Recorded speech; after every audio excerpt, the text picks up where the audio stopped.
Assalamualaikum warahmatullahi wabarakatuh. Saya Nurfana Binti Razak dari kelas PISMP PI 3619. Untuk video ini saya akan menerangkan tentang projek inovasi digital yang telah saya hasilkan. Tajuk inovasi saya adalah jadual bersuci emoji dan pensyarah ialah Teknik Zul Azhar bin Mek Hassan. Baik, seterusnya saya akan pergi kepada pengenalan. Tinjauan dilakukan kepada guru GPI, guru pendidikan Islam dari sekolah-sekolah tentang tajuk yang sukar dikuasai oleh murid dalam subjek pendidikan Islam. Bagi inovasi ini, saya memfokuskan tentang bahagian-bahagian dan jenis najis serta cara mensucikan diri daripada najis.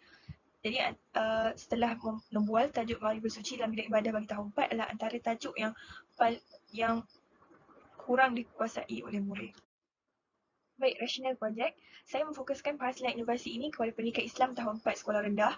Penguasaan pelajar untuk aspek pembacaan teks bertulisan Jawi dan pembacaan Al-Quran adalah lemah. Malah mereka juga kurang berminat terhadap mata pelajaran pendidikan Islam kerana subjek ini bukanlah pelajaran mata pelajaran wajib menurut Kamarul 2010. Seterusnya, guru mendapati murid gagal memahami tajuk hukum Islam dalam bidang ibadah adalah kerana ingatan yang sangat lemah dan kaedah pengajaran guru yang hanya menggunakan kaedah penerangan menurut Rosita 2018. Baik, seterusnya kita melihat pernyataan isu atau masalah bagi inovasi ini. Isu yang ditonjolkan ialah murid suka mengingati jenis dan contoh najis serta cara mensucikannya berdasarkan tajuk Mari Bersuci dalam subjek pendidikan Islam tahun 4. Jadi, menurut Rafi, guru mendapati masalah utama yang dilihat dalam diri murid adalah mereka tidak mengenal kategori najis dan tidak dapat menyatakan serta menunjukkan cara menyucikan najis.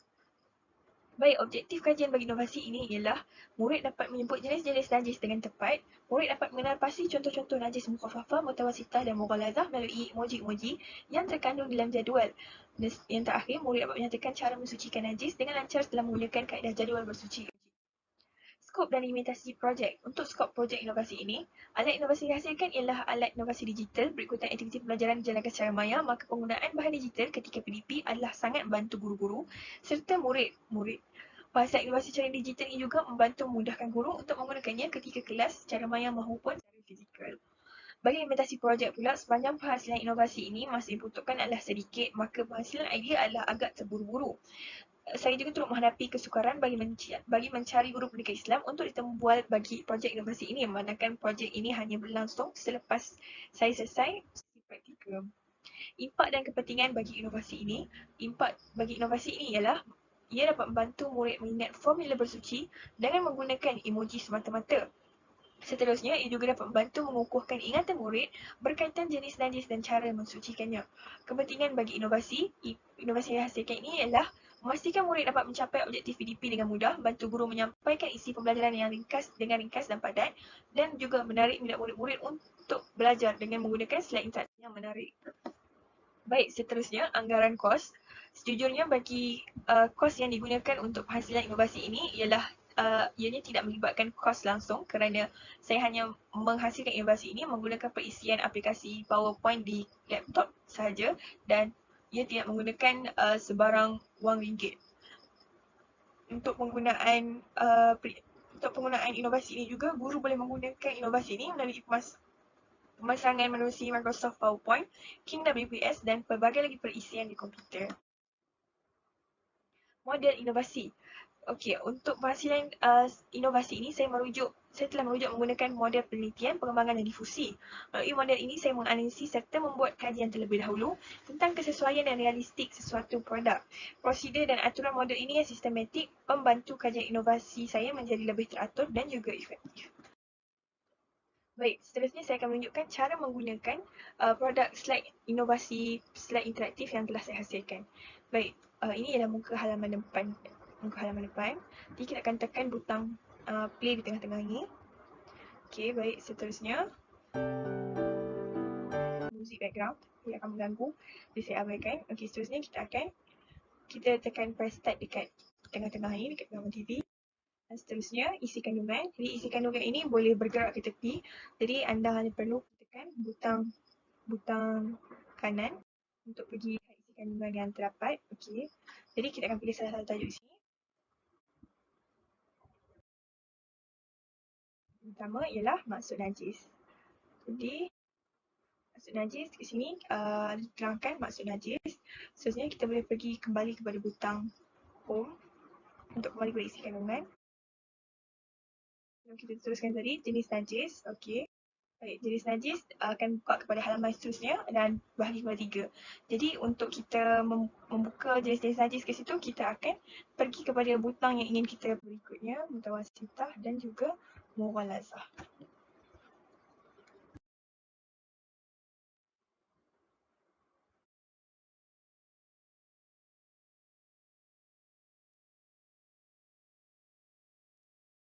Baik, jenis najis akan buka kepada halaman seterusnya dan bahagi kepada 3. Jadi untuk kita membuka jenis-jenis najis ke situ, kita akan pergi kepada butang yang ingin kita pelajari.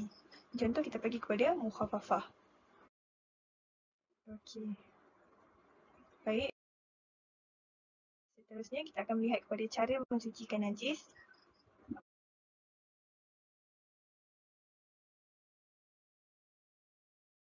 Baik, jenis najis akan buka kepada halaman seterusnya dan bahagi kepada 3. Jadi untuk kita membuka jenis-jenis najis ke situ, kita akan pergi kepada butang yang ingin kita pelajari.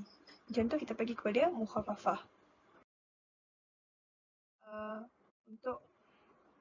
Untuk memilih ini boleh pergi isi kandungan. Saya akan teruskan cepat saja. Okay, jadi ada 3 juga. Jadi kita hanya perlu memilih antara 3-3 ni sama ada kita nak belajar yang mana dahulu. Contoh mukhafafah, jadi dia akan terangkan kat sini cara mensucikan najis mukhafafah. Seterusnya untuk memilih ini boleh pergi isi kandungan. Saya akan teruskan cepat saja. Okay, jadi ada 3 juga. Jadi kita hanya perlu memilih antara 3-3 ni sama ada kita nak belajar yang mana dahulu.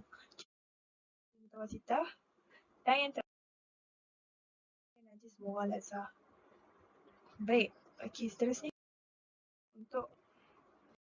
untuk memilih ini boleh pergi isi kandungan. Saya akan teruskan cepat saja. Okay, jadi ada 3 juga. Jadi kita hanya perlu memilih antara 3-3 ni sama ada kita nak belajar yang mana dahulu. Kita akan pergi kepada fokus utama untuk penghasilan inovasi produk saya ialah jadual untuk memilih ini boleh pergi isi kandungan. Saya akan teruskan cepat saja. Okay, jadi ada 3 juga. Jadi kita hanya perlu memilih antara 3-3 ni sama ada kita nak belajar yang mana dahulu. Emoji. Baik, untuk jadual ibu suci emoji ni dalam slide PowerPoint interaktif telah saya terangkan info-info yang murid perlu pelajari. Dan jadual bersuci emoji ini hanya berfungsi untuk mengukuhkan lagi ingatan murid. Murid dapat mengingat apa yang telah mereka pelajari. Okey, baik. Ini ialah jadual bersuci emoji yang saya maksudkan tadi. Okey, dekat jadual bersuci ni ada seperti jadual biasa, tapi keistimewaan dia ialah kita menggunakan emoji sebagai simbol-simbol menggantikan perkataan. Jadi dengan itu apabila murid melihat simbol-simbol ini, dia akan lebih membantu melalui visual, membantu mereka mengingati perkataan-perkataan yang perlu diingat. Contoh dalam tajuk ini, mari bersuci berkaitan dengan bidang ibadah. Okay, jadi dekat sini dia sebagai contoh mukhafafah. Apakah contoh bagi najis mukhafafah? Jadi ada diletakkan simbol bayi lelaki. Jadi untuk murid senang ingat apa itu mukhafafah, jadi mereka hanya perlu mengingat emoji bayi lelaki. Tapi bayi lelaki dia ada penerangan dia. Jadi untuk penerangan lebih detail, saya sertakan sekali bersama ada audio di bawahnya. Jadi jika ketika murid melihat emoji itu saja dan mereka ingin penerangan yang lebih terperinci, mereka hanya perlu menekan butang bayi. Itu untuk bayi, contoh bayi. Seterusnya kita pergi kepada contoh mutawasitah.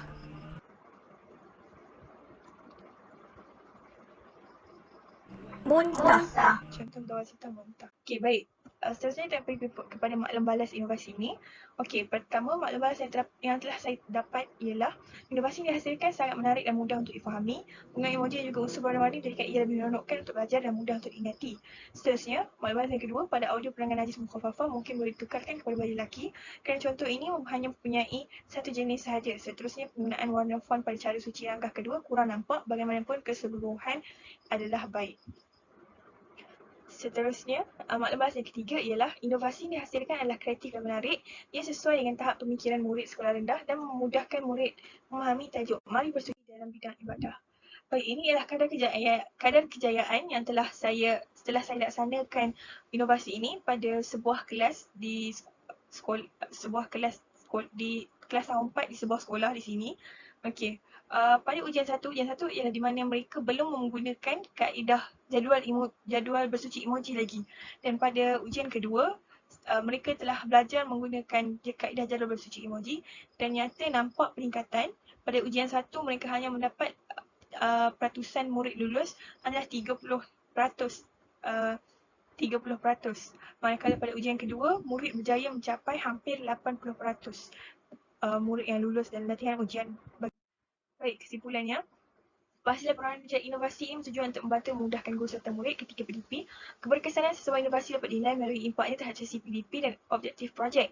Impak dan kesan yang positif dalam sesi PDP dapat membuktikan bahawa projek inovasi tersebut telah mencapai objektif dan matlamat keberkesanannya. Akhir kata, segala kekurangan selepas dilakukan ketika inovasi ini akan sentiasa ditambah baik dari semasa ke semasa dan agar saya dapat menghasilkan sebuah inovasi yang lebih hebat pada masa depan.